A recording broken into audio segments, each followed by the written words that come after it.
안녕하세요, 청년부 여러분. 장한별 목사입니다. 어제 본문에 이어서 예수님께서는 무리들을 상대하고 계십니다. 어떤 한 사람이 당당하게 주장하시는 예수님과 그걸 보고 이러지도 저러지도 못하는 사람들을 바라보며 보다 못해 끼어듭니다. 정말 그리스도인가 싶어서 손을 못 대고 있는 거냐고. 정말 그리스도라면 우리가 어디에서 왔는지 몰라야 하는데 여기 있는 예수가 어디 출신이고 뭐 하던 사람인지는 모두가 다 알고 있지 않느냐고. 예수님께서는 말씀하십니다. 본인이 어디 출신인지 다들 알고 있지만 정작 누가 예수님을 보낸 건지 그리고 예수님을 보낸 분에 대해서 알고나 있는지. 예수님은 이어서 당당하게 선언하십니다. 하나님께서 나를 보내셨기 때문에 나는 하나님을 알고 있고.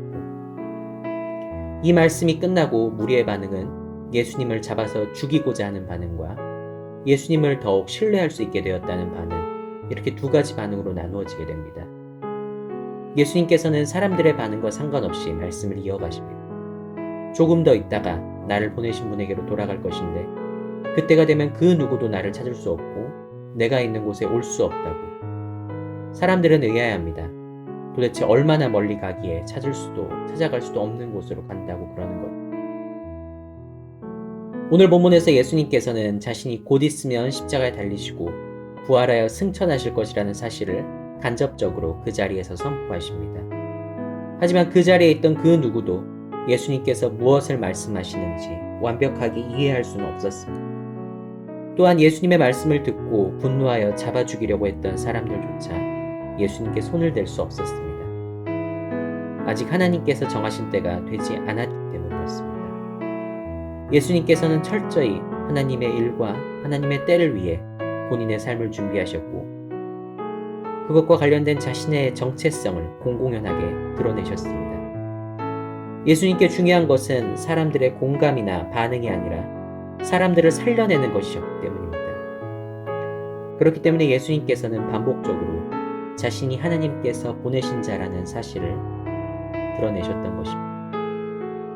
하나님이신 예수님께서 만물 창조의 자리에 계셨던 말씀이신 예수님께서 어느 정도의 공감과 이해가 필요하다는 사실을 모르셨을까요? 그렇지 않습니다. 하지만 예수님께서는 당시 사람들에게 그리고 지금 이 시대를 살아가는 사람들에게 공감이 되지 않는 내용으로 말씀하셨습니다. 그만큼 사람이 영원한 생명을 얻게 되는 것이 중요하고 시급한 문제이기 때문입니다. 군더더기는 모두 털어내고 핵심 중에 핵심만 남겨서 전해야 할 정도로 시급한 문제이기 때문입니다. 예수님께서는 말씀하십니다. 하나님이 보내신 자신을 알고 믿어 자신을 보내신 하나님을 알고 믿으라고. 하나님에 대해 정확히 알 수 있는 존재는 하나님이 보내신 자밖에 없으니 자신을 통해서 하나님을 알아야 한다고 분명하게 말씀하십니다. 우리는 알고 있습니다. 이후 승천하시는 예수님께서 사도와 교회를 통해 성도에게 맡기신 가장 큰 명령, 제1의 명령은 바로 복음 전파였습니다. 복음을 전하는 자는 그 사명을 다할 때까지 지키겠다고 약속하시며 명령하셨습니다. 그리고 그 일을 위해 성령 하나님을 보내서 우리가 예수님보다 더 크고 놀라운 일을 할 수 있게 도와주겠다고 약속하셨습니다. 그렇게 예수님은 우리에게 영원한 생명을 얻게 하는 것, 죽음과 흑암에서 벗어나 생명과 빛의 나라로 옮겨오게 하는 것을 가장 중요한 목표로 여기시고 그것을 위해 철저하게 움직이셨습니다.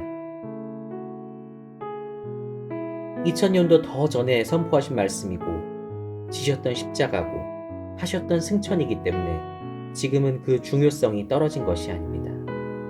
여전히 이 땅에는 영원한 죽음이 예정되어 있는 사람들이 존재하고 여전히 이 땅에는 하나님의 존재 자체를 거부하는 존재들이 수두룩합니다. 특히 지금같이 막연한 죽음과 방향 없는 분노가 호숫가의 안개처럼 자욱하게 깔려있는 시대에는 더욱 생명을 주는 복음이 필요합니다.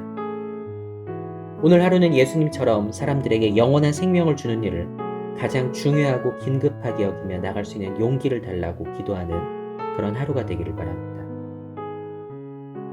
우리가 복음을 전한다고 전염병이 그치거나 분열이 멈출 것이라는 보장은 없습니다. 하지만 그런 것들보다 우리가 더 중요하게 여겨야 할 것은 우리가 영원한 생명을 전하지 않으면, 영원한 생명의 통로 되시는 예수 그리스도를 알리지 않으면 그저 공포와 분노 속에서 시들어갈 영혼이 아직도 너무 많다는 것입니다.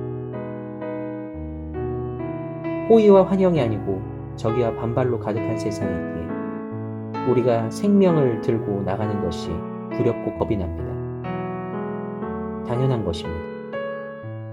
하지만 적어도 그러한 적의와 반발을 바라보며 낙심해서 아무것도 하지 않겠다고 아예 포기하기보다는 그래도 방법을 찾아보겠다고, 이 세상에 생명을 전해보겠다고 발버둥 치는 것은 그 성격 자체가 다릅니다. 예수님께서 시급하게 여기셨던 영원한 생명을 주는 일, 그 일을 나도 시급히 여기지 않으면 우리의 영혼은 세상 속 다수의 영혼이 품고 있는 공포와 분노에 물들어 너무도 쉽게 시들어버리고 말 것입니다. 그렇기 때문에 우리 스스로의 영혼을 위해서라도 영원한 생명의 전달자로서의 정체성과 그 사명의 긴급성을 깨닫게 해달라는 기도는 반드시 필요합니다. 예수님처럼 영원한 생명 공급의 시급성을 깨닫고 실행할 수 있는 용기를 달라고 기도할 수 있는 우리가 되기를 복음의 시작과 끝이 되신 우리 주 예수 그리스도의 이름으로 기도하고 축복합니다.